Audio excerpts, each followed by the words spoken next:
Sistema urinário, mais conhecido como sistema excretor, né? Também o sistema respiratório é um sistema excretor, né? Eu já tinha até citado lá, porque o termo excreção, né, e secreção. Então vem aí, certo? Esses termos. Outra coisa, vamos falar sobre os rins, os néfrons, certo? E essa imagem aí, vocês podem dizer, oxe, o professor Tasso está ficando doido. Os rins, um mais em cima, outro mais embaixo, esse nosso está torto. Não, o rim direito, ele normalmente é mais baixo do que o esquerdo, porque o fígado, como tem essa massa sólida desse órgão que é o fígado, então faz com que o rim direito seja um pouco mais abaixo que o esquerdo. São órgãos em formato de feijão, grão de feijão, né, cor vermelho escuro, filtra aproximadamente 180 litros de sangue por dia, né? E aí na sua região superior nós temos aí as glândulas suprarrenais, que fazem parte do sistema endócrino. E aí eu tenho os dois ureteres, certo? Que conduz até a bexiga, que é um órgão muscular oco que tem função de armazenamento de urina, e o ureter, né? Mas vamos lá, olha só. Ao exercer suas funções metabólicas, as células consomem oxigênio e nutrientes, produzem substâncias como CO2 que não têm utilidade e precisam ser eliminadas, excretadas do organismo. O sistema urinário descarta a maioria das outras substâncias desnecessárias, porém a eliminação não é a única função. Então, os rins não têm apenas essa função de secretar, de excretar, na verdade, urina. Né? Tem função de hormonal, a renina, né? Tem função de controlar o volume hídrico do nosso corpo, né? Então os rins permitem que o corpo conserve água por meio de secreção de hormônios e determinam a absorção de água. A urina é um dos veículos de excreção, assim como o sistema urinário compreende os órgãos responsáveis pela formação de urina. Os rins e outros, né, a eles associados à eliminação da urina, ureter, bexiga urinária e uretra. Então, na verdade, a função todinha dos rins, a função todinha para excretar se faz nos néfrons. Por isso que o médico responsável pelos rins é o nefrologista. O resto é apenas sistema de condução para sua eliminação. E aí no caso da bexiga armazenamento temporário, né? Estes mecanismos são essenciais para a manutenção da homeostase, ou seja, manutenção do funcionamento harmônico do nosso corpo, né? O equilíbrio das funções e da composição química de fluidos orgânicos. O sistema urinário é formado por dois rins, como eu já tinha dito, dois ureteres, uma bexiga e uma uretra. Tem grande intimidade com o sistema cardiovascular, pois filtram o plasma sanguíneo e os rins devolvem a maior parte da água e dos solutos para a corrente sanguínea. O restante da água e dos solutos formam a urina, que flui pelos ureteres e é armazenado na bexiga até ser excretada pelo organismo pela uretra. Os rins fazem a maior parte do trabalho do sistema urinário, né, principalmente a nível de néfron. E outras partes do sistema são principalmente via de passagem, né, e áreas de armazenamento temporário, como é no caso a bexiga. Bom, aí nós temos aí, ó, o diafragma lá em cima, o esôfago, né, a veia cava inferior, a artéria, né, a aorta abdominal, ela vai se bifurcar em artéria renal direita, artéria renal esquerda, que vai irrigar o rim direito e esquerdo, né. Aí eu tenho os rins, a glândula suprarrenal, eu tenho os ureteres direito e esquerdo, eu tenho uma bexiga, né, a bexiga urinária, e aí no caso do sexo feminino, aí o útero bem próximo, né? Então a gente vai ver lá no sistema reprodutor que entre a bexiga e o útero é o espaço vesco-uterino, e entre o útero e o reto é o espaço reto-uterino, tá bom? E nessa imagem aqui à direita a gente está selecionado com o órgão sexual masculino, que a gente vai ver a diferença da uretra masculina para a uretra feminina. Tem muita diferença, tá bom? As funções. Então os rins têm como funções: primeiro, regulação da composição iônica do sangue. Os rins ajudam a regular os níveis sanguíneos de vários íons como sódio, potássio, cálcio, cloreto e fosfato. Então, se lembrar da homeostase, então os rins eles têm essa função de controlar os níveis sanguíneos de íons do corpo, né? A regulação do pH do sangue, pH é aquela sigla que a gente utiliza muito para a questão de acidose, metabolo, né, alcalose, né? Eu falo muito isso em gasometria arterial lá para o curso de enfermagem e unidade de terapia intensiva. Então os rins excretam uma quantidade variável de íons hidrogênio, H+, na urina e conservam os íons bicarbonato, HCO3. Essas duas atividades ajudam a regular o pH do sangue. A regulação do volume sanguíneo, então os rins ajudam o volume sanguíneo mediante a conservação e eliminação de água na urina. O aumento do volume sanguíneo eleva a pressão arterial e a diminuição reduz a pressão arterial. Tá bom? Então os rins também têm como função regulação do volume sanguíneo.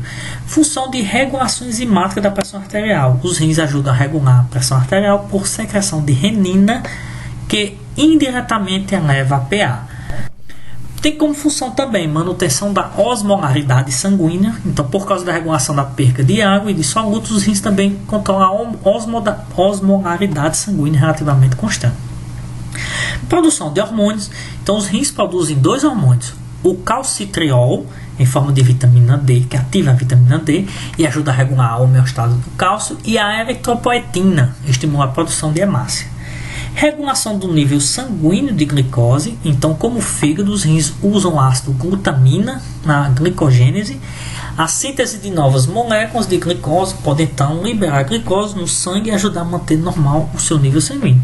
E excreção de resíduos e substâncias estranhas, que é o mais conhecido. Deixa até por último, porque quando se fala em rins, aí vem logo a questão da eliminação apenas de urina, né? Que aí, eu coloquei o último aqui, mas a gente vê que tem muitas e muitas outras funções, né? Aí a principal, assim, que é a mais conhecida, está aqui. Os rins ajudam a excretar resíduos, amônio, ureia, bilirrubina, creatinina, ácido úrico, fármacos e toxinas ambientais, ou seja, o uso de medicações, etc. Tá bom? Então essa é a função mais conhecida, mas salientando que os rins têm várias outras funções subjacentes, né? Então, anatomia externa dos rins. Então, os rins são dois órgãos avermelhados, como eu já tinha dito, formato de grão de feijão, localizado logo acima da pelve, entre o peritônio e a parede posterior, que a gente chama de retroperitônio, ou seja, atrás do peritônio. Estão localizados entre os níveis das últimas vértebras torácicas e da terceira lombar, protegido pelo 11º e 12º pares de costela. O rim direito está um pouco mais inferior ao esquerdo, se lembra que eu disse? Porque o fígado oblitera o hipocôndrio direito.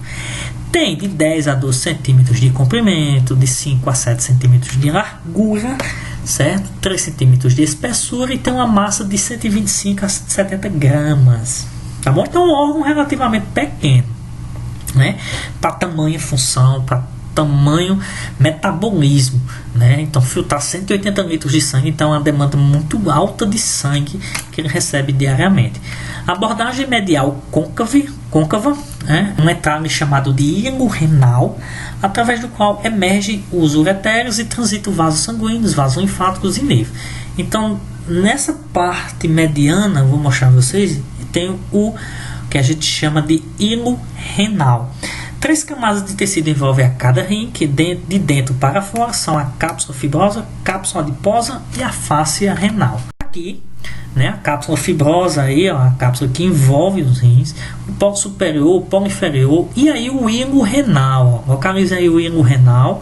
Eu tenho a artéria renal, veia renal, que entra no rim, sai do rim a veia. Aí eu tenho o pelve renal, né? E aqui eu tenho uma imagem anatômica, né, cadavérica, mostrando também esse desenho. Essa anatomia, na verdade. Anatomia interna dos rins. Então a gente faz um corte frontal do rim e mostra duas regiões distintas. Uma área superficial, vermelho claro, denominada de córtex renal, e uma profunda, marrom avermelhada, chamada de medula renal. Eu vou mostrar as imagens, certo? Eu vou ler agora, vou mostrar para ficar mais claro para vocês. A medula renal é formada por várias pirâmides renais cônicas. A base, né? A base de cada pirâmide está voltada para o córtex renal e o seu ápice, papila renal, aponta em direção ao hilo renal. As partes do córtex renal que se estende entre as pirâmides renais é o que a gente chama de colunas renais. E o lobo renal é formado por uma pirâmide renal. A área sobrejacente do córtex e metade de cada coluna renal adjacente. Pois eu não estou entendendo nada, porque eu vou mostrar as imagens. Junto, o córtex renal e as pirâmides renais formam o parênquima renal, que é uma porção funcional dos rins, no qual encontramos cerca de 1.200.000, 1.250.000, 300.000 néfrons, é essa média, certo? O filtrado flui para os ductos papilares, que os mesmos conduzem o filtrado para estruturas caliciformes, denominadas de cálices menores, e a gente tem cálices maiores e cálices menores. Os cálices menores de 8 a 12 e os cálices maiores de 2 a 3. Tá bom? A urina foi para uma grande cavidade que é a pelve renal, onde sai pelo ureter até chegar da bexiga. O urina expande-se na forma do seio renal, que contém partes da pelve renal, os cálices e ramos dos vasos sanguíneos e nervos renais. Está aqui. Já que vocês não estão entendendo nada, olha aqui a imagem. Vamos lá. Então, o rim, né? Eu coloquei lá em cima ele íntegro e aqui no corte, tá bom? A gente tem o hilo renal, beleza. Ó, eu gostaria que vocês identificassem o seguinte: tá vendo essa borda aqui mais externa? É o que a gente chama de córtex renal, tá bom? Essas outras aqui parecem uma pirâmide mais escura, né? Por isso que a gente chama de essa região todinha medula renal. E a seio renal, pelve renal.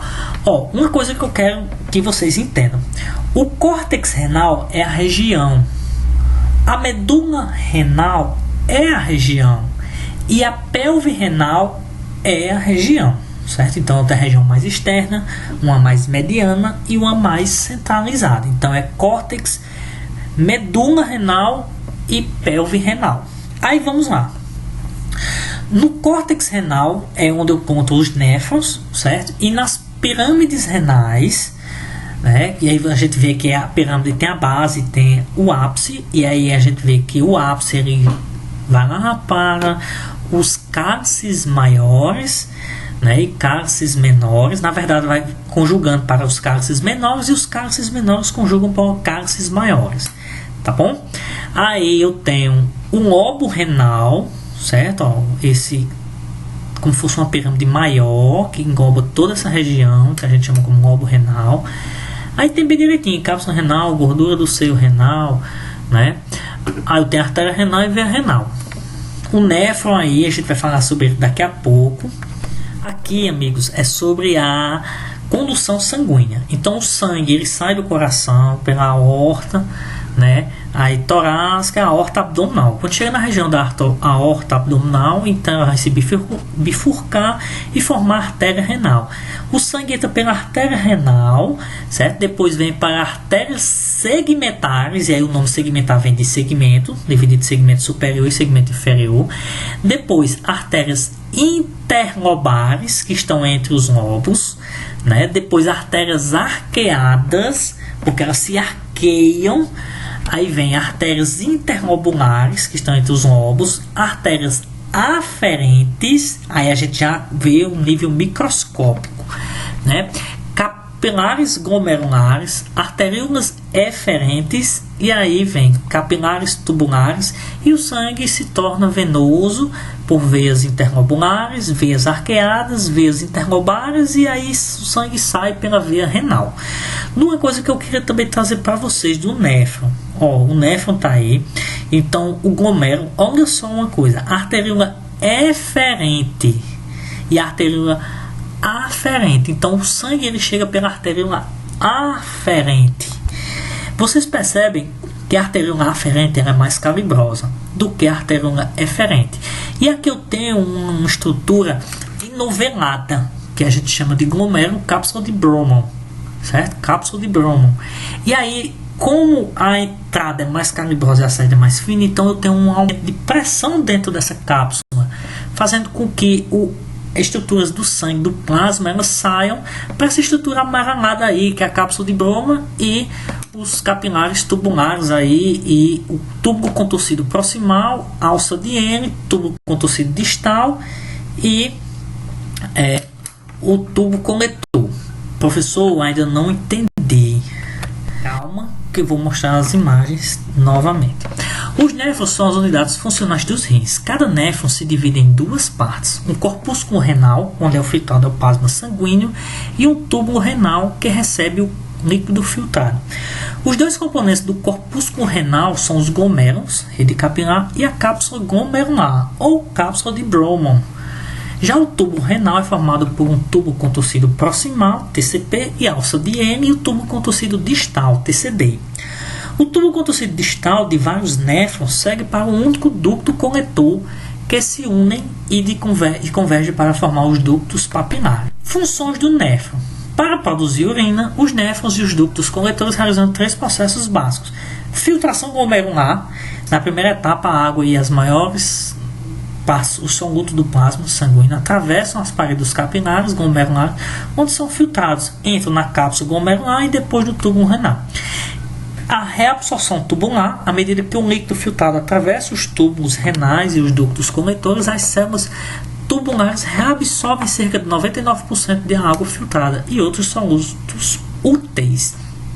E secreção tubular: à medida que o líquido atravessa os túbulos renais e os ductos coletores, as células do tubo renal e os ductos secretam outras substâncias. Professor, não entendi. Vamos voltar às imagens. Na verdade, eu vou explicar aqui por essas imagens pelo texto que já foi dito. Olha só. Então o sangue ele vem, né, pela artéria arqueada. Olha, localizem aí a artéria arqueada nessa imagem. Então ele vai subir pela artéria intralobular, né? E aí o sangue ele vai entrar no glomérulo, certo? E no glomérulo tem uma cápsula de Bowman. Olha só, eu tenho alta pressão dentro do glomérulo, fazendo com que as partes menores do sangue eles saiam para esse espaço aí que é a cápsula de Bowman.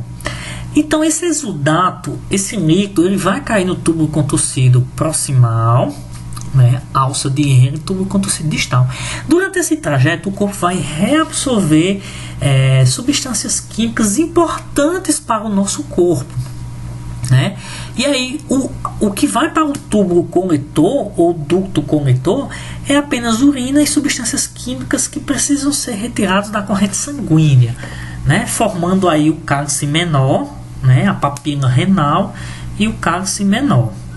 Certo? Creio eu que vocês tenham entendido um pouco disso aí. É um pouco complexo, mas eu preciso do entendimento de vocês que frisem essa explicação, né, da artéria aferente ser mais calibrosa, eferente menos calibrosa, aumentando a pressão dentro desse glomérulo, fazendo com que no sangue a gente sabe que tem hemácias, plaquetas, né? Então são estruturas maiores, celulares.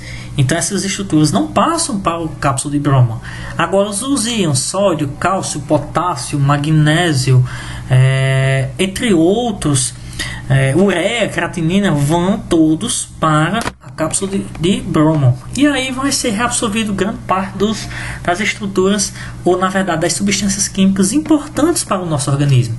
Inclusive, os rins filtram 180 litros de água e 99,1% a porcentagem é reabsorvida. O restante é o que a urina, que a gente elimina aproximadamente por dia de 1,5 litro a 2 litros por dia. Renal e cálices menores aí é só condução, né? Os ureteres são 2, transportam a urina da pelve renal para o rim e para a bexiga e utiliza contrações peristálticas da parede muscular para conduzir a urina até a bexiga. Então, independente, você pode até estar de cabeça para baixo. Então, a urina vai ser produzida e vai ser conduzida até a bexiga, né? Nem que você esteja de cabeça para baixo, porque essa condução se faz por movimentos peristálticos, né, que a gente viu lá no sistema digestório. Tem de 25 a 30 centímetros de comprimento e são tubos estreitos e de paredes espessas.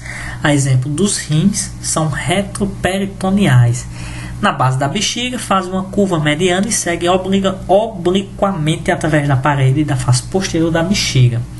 Apesar de não haver válvula anatômica na bexiga, à medida que a bexiga enche, né, então, apesar de não ter válvula, né, mas à medida que a bexiga enche, ela vai ficando mais globosa, e aí vem a vontade de micção. tá bom? É formada por 3 camadas: túnica, mucosa muscular e adventícia. Os ureteros aí, então, são estruturas bem finas, compridas, né, 25 centímetros. Bexiga é um órgão muscular oco e distensível, né, situado na cavidade pélvica posterior à sínfise púbica. Nos homens ocupa uma posição diretamente anterior ao reto. Nas mulheres está anterior à vagina e inferior ao útero. Né? É mantido pelas pregas do peritônio, formato dependente de volume. Então, se ela estiver seca, ela fica mais colabada; se ela estiver esférica, ela está mais globosa, né? O piriforme em forma de pera. Tem capacidade, eu coloquei aí, gente, ó, de 700 a 800 ml. Então, é uma capacidade já bem saturada, ou seja, quando estiver bem cheia mesmo. Mas aproximadamente 350 ml a gente já tem a vontade de ir ao banheiro, de micção. Por isso que a gente tem aquela vontade de ir ao banheiro. E aí, muitas das vezes, a gente até segura essa vontade de micção, né, por um tempo. Ela é um pouco menor nas mulheres por causa do útero, né? E no assoalho apresenta uma área triangular, que é o trígono da bexiga. Os 2 ângulos posteriores do trígono contêm os 2 ósteos. Ósteo interno da uretra. É formado por 3 camadas de túnica, mucosa muscular e adventícia. Eu tenho essa imagem aqui da bexiga, né, mostrando o colo, a uretra. E a uretra é um pequeno tubo que vai do ósteo interno da uretra, no assoalho da bexiga, até o exterior do corpo. Tanto em homens quanto em mulheres, é a porção terminal do sistema urinário. Isso aí, né? É via de passagem para a eliminação de urina. E em homens também tem a função do mix de ejaculação, né? Saída de sêmen no sistema reprodutor. Nas mulheres, situa-se posterior à sínfise púbica, tem comprimento de 4 cm, e o ósteo externo está localizado entre o clítoris e o ósteo da vagina. A gente vai ver melhor essa localização também quando juntar com o sistema reprodutor feminino. Nos homens, inicialmente atravessa a próstata, depois os músculos profundos do períneo e por fim o pênis. Um percurso de aproximadamente 20 centímetros. É subdividido em 3 regiões: parte prostática, membranácea e parte esponjosa, e possui várias glândulas e outras estruturas associadas à reprodução, liberam conteúdo da uretra masculina. A parte prostática da uretra contém as aberturas de ductos que produzem ou transportam, na verdade, secreções da próstata e glândulas seminais, e ductos deferentes, neutralizam o pH vaginal e contribuem para a motilidade e viabilidade dos espermatozoides. Os ductos das glândulas bulbo-uretrais ou de Cooper abrem-se na parte esponjosa da uretra, ajudando na alcalinização da uretra. Eu tenho a bexiga, a uretra é bem menor, né? A uretra feminina, ela tem a função apenas de micção, só eliminar a urina, né? A função de reprodução é no canal vaginal, e aí ela tem a função apenas de micção. No sexo masculino, ela é bem mais comprida, atravessa todo o corpo peniano, tem função de micção e ejaculação, se divide em parte membranácea, esponjosa, né? Então tem essas subdivisões: parte prostática, né? Que é a região aí que atravessa também o diafragma urogenital. E eu tenho a glândula bulbo-uretral, que secreta a substância aí para alcalinizar o canal uretral por causa dos espermatozoides, tá bom?